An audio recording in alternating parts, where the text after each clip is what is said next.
My online film student kept filming the same dead tree. Last semester, a film student named Jacob submitted a video that made me so horrified that I had to call the dean at 1 a.m. She advised me to turn the clip over to the police.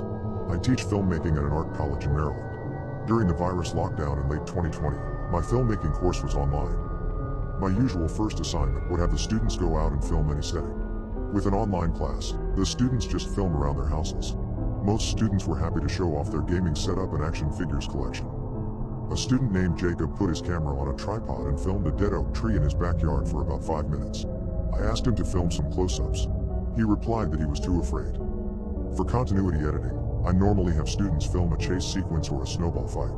For online, students just filmed themselves cooking or playing with their pets. Jacob submitted a video of himself tying a noose.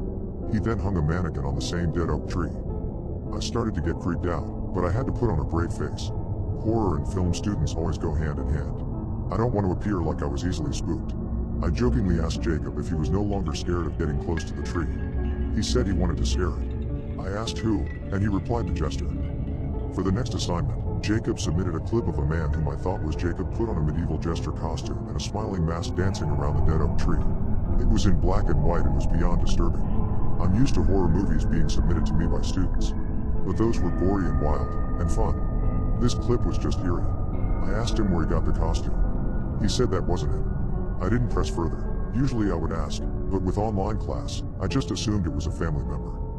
After class, Jacob messaged me privately and asked if his videos of the tree made me sick. I was confused and thought he meant if I was sick of seeing the same tree over and over. Against my preference, I said no. If he found a muse which inspired him, then he should stick with it as long as he can. It felt like the right thing to say at the time. I found out from other professors that Jacob began incorporating the dead oak tree into all that he did. In photography class, he retouched a photo of a car crash onto a photo of a dead oak tree.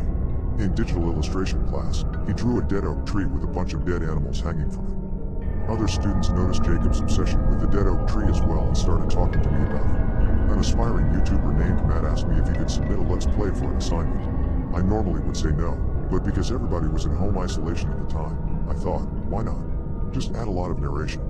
Matt then invited me to watch him play PUBG Live on Twitch. When I did, I was amused to see that Jacob was one of his team members. I asked Matt after the stream how he knew Jacob.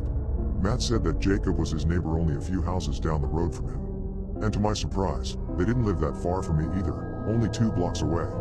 I even thought about walking over to see Jacob's dead oak tree after the virus lockdown ended. Matt told me what happened to Jacob back when they were in middle school. Jacob was home alone and a man knocked on the door, telling Jacob that he used to live in that house. The man asked his father to build him a treehouse, and just when the father was about to finish it, he fell from the tree and broke his neck. It's been over 2 decades since he moved away, and the man told Jacob he just wanted to see the oak tree again. Jacob didn't let him inside but said that he can go around and look at it in the backyard. Jacob played video games until his parents came home, where they found the man in a full jester costume dancing around the tree.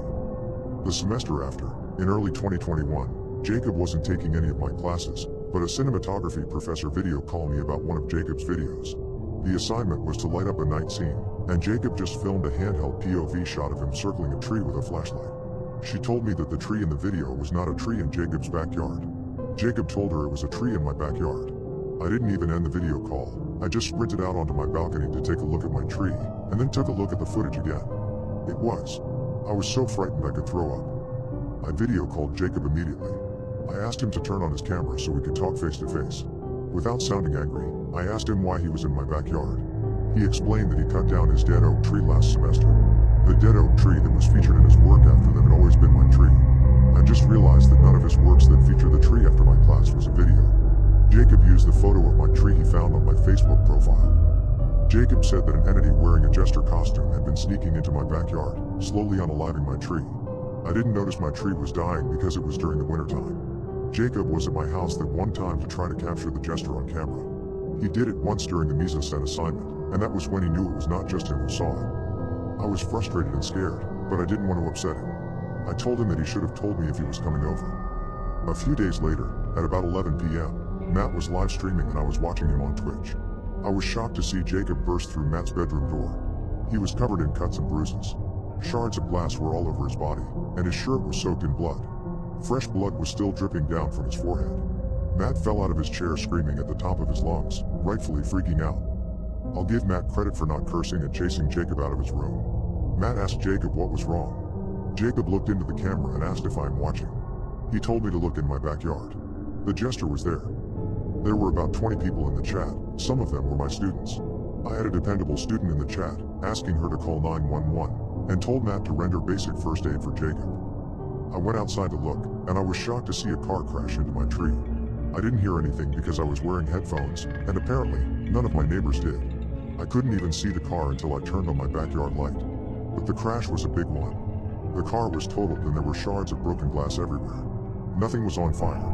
The car's engine was not on. Just when I was about to call the police, I got a notification that someone had uploaded a large file to our department's file storage. I opened it, and it was a video clip said to be uploaded by Jacob's username. It showed Jacob placing a camera on the backseat of his car. He turned from his driver's seat and stared into the camera.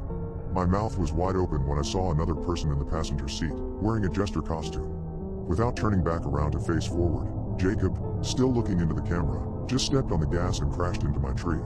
As the crash happened, I could see the jester's unmasked face in a split second. It was not human. I decided to call the dean after I called the police. She was equally horrified after looking at the clip. She told me to save the clip in case the police need it. She asked me who the man in the jester costume was. She probably didn't pause to see his monstrous face. I told her that I couldn't find anybody else at the crash. But I had a gut feeling that Jacob saved me from the jester that night.